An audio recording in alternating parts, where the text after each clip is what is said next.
And we're live. Hey, Max, thanks so much for joining me today. Congrats on your 720. And uh, happy to chat with you today. Okay, thank you, Shaarang. How are you? It's really good to be here. So, Awesome. So take us all the way back. Take us to how your GMAT journey started. And okay, so I'm actually a lawyer, and a year and a half ago, I was actually thinking about an LLM, and I came across this person, this family friend, and she was doing her MBA at that time, and she told me, "Why not think about this?" I mean, we talked. I told her kind of what my ideas were for the future, what my aspirations, what I didn't like about my profession, and she said, "Okay, why don't you think about an MBA?" I mean, I'm really loving mine. She was at Booth, and so she just said, "Just start studying for the GMAT." And I mean, you can always take it. The scores last for 5 years, and if you don't want to use them, that's fine. I started that way, but if it turns out you sit for it and you want to use them and you want to apply for an MBA, well, that would be great. And so I did, and I started studying. I wasn't very convinced at first. I found how did you a start? What was the first thing you used? Where did you start studying from? I talked to a friend at work. We had been through college together and law school. And well, he said, "Oh, I studied, I went through this online course, but I didn't like it." Me personally, I didn't think that online courses were for me. I got that wrong. But so he told me about this math tutor. And I started with a math tutor. Being a lawyer and all, I needed a lot of help in math, and he was actually great. I started with him, and I started really getting into the math, but not really into the verbal Mhm. part of the exam. And so, well, then COVID started, quarantine started, and I kind of got things on hold until like July last year. And then I was like, all right, I really want to get serious with this. So I hired I got back with my math tutor, and I hired a verbal tutor. And that was the first mistake, because I really wanted to sit for the exam fast. And I thought like personalized classes, one-on-one, this is the way to go. It wasn't. It wasn't. I was struggling with my verbal 27. Mhm. So that was, it was really bad. I really couldn't get any good scores up there. What did they do? Like, Um, did they not help you learn the basic concepts? Like, why did it you? it was like a 4 lessons course, Huh? and I think, yeah, it was like the very basics. Um, but not really how to approach the exam, the verbal part of it, like how to, sit back and look at the questions, like more from a common sense standpoint than from a, okay, this is what I'm, and so it really didn't work for me. So that's when I came across e-GMAT. I was like, okay, this is not working for me. I actually sat for the exam and I got a 590. So at that point, I was like, okay, I need to try something different. And I searched online, um, and I found e-GMAT on, I think it was GMAT Club.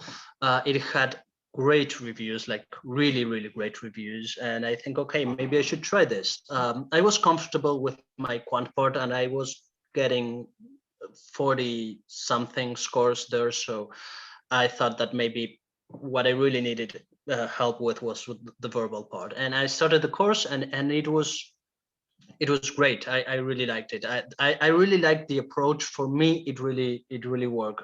This method method approach, like always getting to the questions in the same way. Like I was having trouble with my timing, and it really helped because I'm actually a very fast reader. And so, for example, in RC questions, I was trying to go like really fast through them, really, really fast. Like I don't want to waste any time. This is where I make up my time.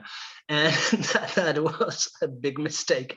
Yeah. I really had, I missed all the questions, like all the questions. So, well, the e-GMAT approach was great. Like, okay, learn to slow down, read this methodically, try to find out what the reader is telling you, what the point of it is, and just going very slow at first, then knowing when to speed up and slow down again, and focusing on keywords, not focusing that much on details, taking notes. I didn't take notes. I have uh,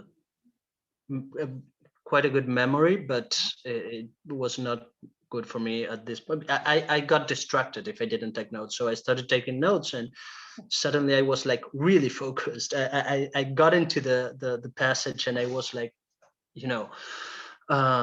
so I think e-GMAT was a great fit for me, a great fit. The course. You started by learning all the concepts for Yes. SR, RC, like you mentioned, and the concepts sometimes are very unintuitive, like you mentioned, because RC just want to get through the passage, read fast, but the concept teaches you to slow down, take as much time as possible, right? So was it Yeah. hard for you to implement those concepts on practice problems? Yes, it was really, really hard. It took me a lot of practice. But fortunately, the course is also, I think, built in a nice way there, because you start from really basic stuff. Like as SC is like, okay, core sentences, subject, verb, and it was like, okay, John runs. Who runs? John runs. And I was like, I cannot believe I'm doing this. But eventually, as the course went on, I was like really reading these very complex sentences and understanding them very, very fast and very, very well. And so, well, that's when I got like really convinced, okay, this approach works. And by the time I got to the RC section of the course, I was like really into it. I was really trusting the GMAT course, and I just did everything they asked. And so they asked me to slow down, and I just slow down. But it's really hard for me. I always try to get through things like really, really fast. But I actually changed that a bit, I think. I read a lot at work, and I kind of started applying it to everything, and that was really helpful, because it kind of became a second nature to me to read things in this manner. Right. And you mentioned that it sort of helps you solve these problems in a very, very structured form. And when the problems get harder, it's easier to sort of apply those frameworks on hard problems and get the right answer. So did that also help you when you practice? Did you practice a lot of problems in Scholaranium, or how did that go? I practiced a lot on Scholaranium, like really a lot. I think I finished Scholaranium. I didn't do the easy questions, but all the medium and hard questions, they completely ran out. I had to start repeating them. So yeah, I practiced a lot. I had some trouble with the online exam. It kind of it didn't work a couple of times, so I had to postpone it like for a month, something like that, a month and a half. I was planning to take it by the end of December, and I ended up by the mid of February. So I had to postpone it, a lot. And well, that's where I had finished the course, everything. I just practiced and practiced and practiced, and I used all Scholaranium. I didn't use the mock exams because it was purely an economic decision. I got my hands on everything I could online for free, and I just did that. I had already bought some Manhattan Prep exams, so I just did all of them twice. the MBA exams, the mock exams. I did all of them too, also twice. And then, but the real verbal practice, I think I got from Scholaranium. I think the exercises there are way harder than they are on the real exam, and so it was great practice to go through there, because after that, the exam kind of thing seems like, well, not on exam day, but on the mock, it seems easier. It seems a bit easier, but it compensates for the nerves on exam day, I think. So it's kind of a really good practice. And so my drill was just to practice every day, an hour for verbal and an hour for quant every single day. And well, I going into after my first attempt on the exam, I saw that I had three problems. The first and foremost was ability. I liked that about e-GMAT. That really hooked me in when I started reading and they started talking about ability, and so I kind of had to acknowledge myself. All right, so maybe I don't have that much ability for this. I have to get my ability up. So that was one thing I wanted to work on, and that's what Scholaranium really helped me with. And another thing was timing. That came with ability. Better ability, you just get through things faster. Yep. And finally, endurance. It's a very, very long exam. It's very demanding. And so what was happening to me was, by the last 20 minutes, like the last two blocks of the verbal section, I was exhausted. I couldn't think straight. I couldn't maybe like read right. It was like I have to read things 2 or 3 times. It was really bad. And so that's where I started to do all these mocks, like a lot of them in a single sitting, like not really like the most realistic circumstances I could mimic. And it worked. Yeah, but to get my endurance up, I did like one mock a day for 10 days. Yeah. And by the end of that, I was like, it was the whole mock. So I could get through the exam like that really easy. So that was good. And after that, I started practicing a lot on Scholaranium, and my ability level went really high. It was great, all the metrics and the statistics and the data the course have to offer. I was checking that every day, and okay, so I'm medium on this. I need to get good on this. I'm bad on Speak this. a little more about that. So, how did you track the data? What did you look for? How did you identify your weaknesses? Okay, so my experience was it was when I talked to friends of mine that had already taken the exam, they were all right. So my strategy was, I'm really not good at, I don't know, statistics, or I'm really not good at ing modifiers or something like that. So whenever a question with that comes on, I just skip it, take my 20% chance and just skip it. And my problem was, I didn't really feel I was really bad on one particular question. Mhm. So what it really helped me to know like what was the worst things I was doing at. I think in SC was, for instance, no, on sorry, not SC and not RC, the other one, uh, were weekend questions. Weekend questions, I wasn't really doing as good as in every other section. It was not bad, but it wasn't really good. It was medium, but it took me a lot of time, and so, well, it kind of helped me to define a strategy there to say, okay, if I get a weekend questions, which are a lot, Well, maybe not a lot, but they are quite popular.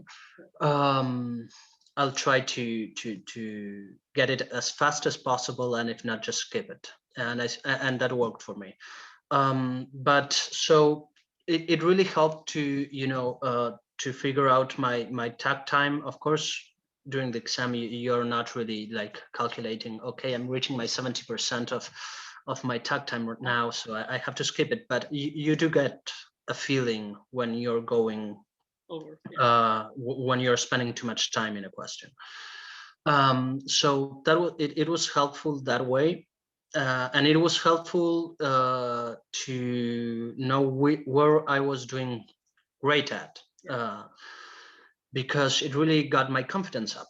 So whenever I got one of those questions, I did it really fast because I was confident that I could answer that question, and that got my times very down and gave me a lot of time to focus on harder questions.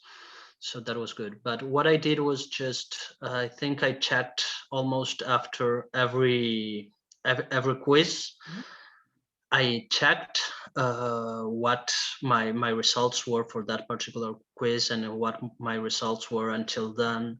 And fortunately, I never found that I was doing really poor on any particular question, but on weekend questions, I think I did spend one day, just focusing on that and trying to get as good as possible. And I did improve. I think it was one quiz that I was okay, just I will practice weekend questions. And it helped. It helped. I got better. I found like a way around them, like okay, I have to try and think these questions in this way. So, You would take regular quizzes, and at the end of the quiz, you would look at the results. You would look at where you faltered, where you've taken too much time, identify those topics, go back and strengthen those topics, or have a strategy like you mentioned for weekend questions. I'm just going to skip it. exactly, yeah, that's basically what I did. Yeah. And all this data, I mean, it's the only place you can get this data is Scholaranium, right? Because the other resources you mentioned, for instance, even the GMAT they exams, yeah, don't give you this data. they do not provide you that data, no. And that was before I came across GMAT, e-GMAT.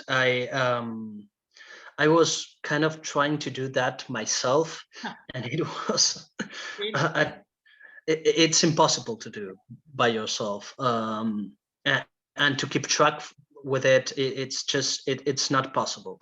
So it's great. It's a great tool that you have there, that you can use. It really helps you build your ability. It really does. Absolutely. Now, for your actual exam day, you have gone through the entire Scholaranium, you've strengthened all your concepts, you've taken multiple exams. Exam day, are you feeling confident or are you feeling nervous? How did that go? I was actually nervous because the exam had not worked before, so I was like, please let this thing work. And no, but by the time I got to the exam, I started really calm and confident, and when I started to advance in it, I got really nervous, like really nervous. At one point in the exam, I was going through my quant section. I take the home edition, so it was quant first. And I was mumbling, and so my proctor told me, okay, and he actually sent like it was 3 or 4 paragraphs about mumbling, which of course I didn't read, but I saw them and they were there, and I was like, okay, I cannot like close this window because maybe he will get offended or something, but I need to get on with my exam. Um, so that got me nervous. I stopped mumbling, but it got me nervous. And at a point in the exam, I remember I had this exercise. It was a very, I mean, I knew how to solve it. I've done exercise like that a lot. It was the one with the barrel and the fishing cane, and you need to find the volume of the can.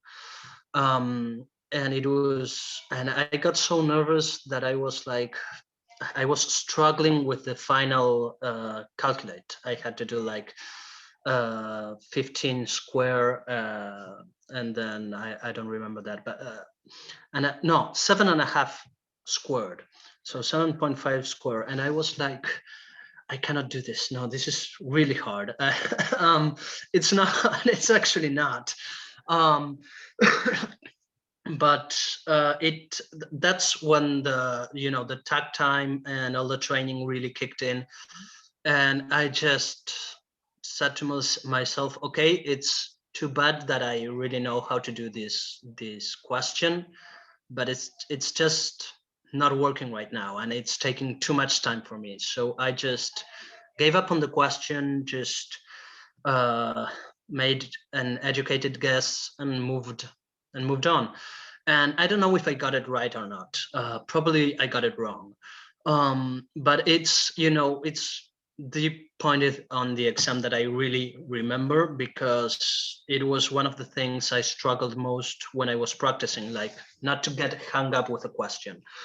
Um, And and so I, the confidence that you build taking so many practice tests, where if you skip a question, you have the confidence that you will get the next question right. That you yeah, exactly.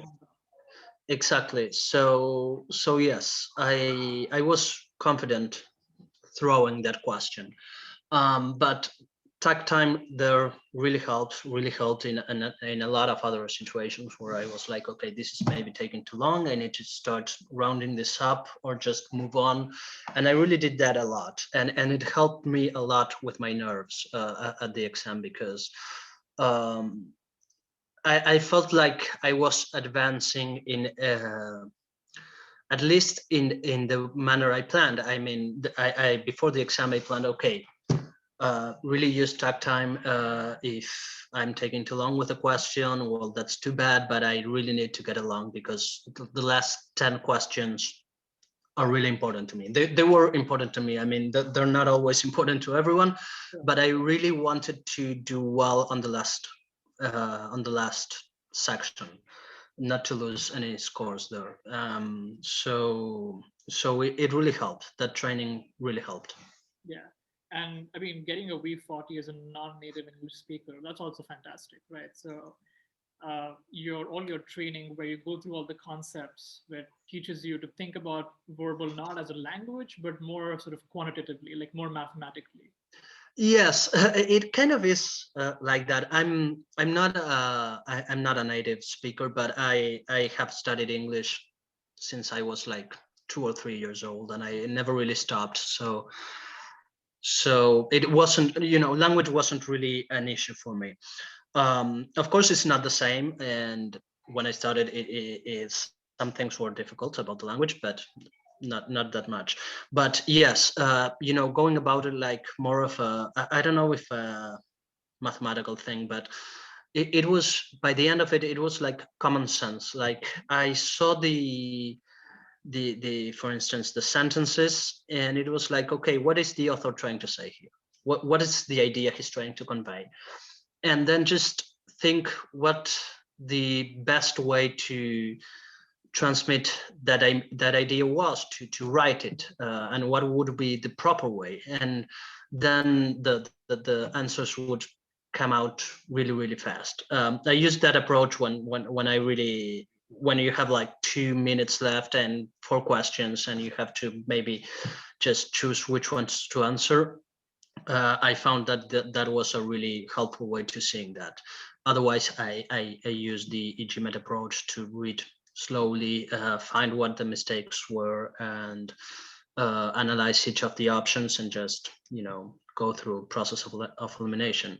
Um, but by the end of it, that was kind of the way that I was reading sentences. Was like, I read the sentence, and as I got the all the errors, if there were any, I was really trying to find out, all right, what is the author trying to convey here? What is the basic idea of this sentence? And it really helped with modifiers, for instance, because sometimes they can get really tricky. And well, when you know what the author is trying to mean, then it all makes sense, and you know how to build up the sentence. Yeah, I think that's a fantastic advice. Basically, to look at the sentence as a reasoning exercise, because it's called verbal reasoning. It's not English.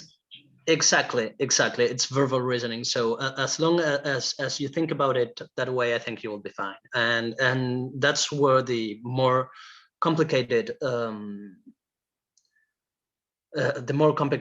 complicated questions become really easy if you think about it that way. Awesome. That's amazing advice to end this on. Thank you so much, Max. This was really fun for me. I hope our earlier conversation was a value add to you as well. And good luck on your future applications. Wish you all the best. Okay, thank you a lot, Shaarang. It was really great to be here. Yeah. Bye-bye. Bye-bye.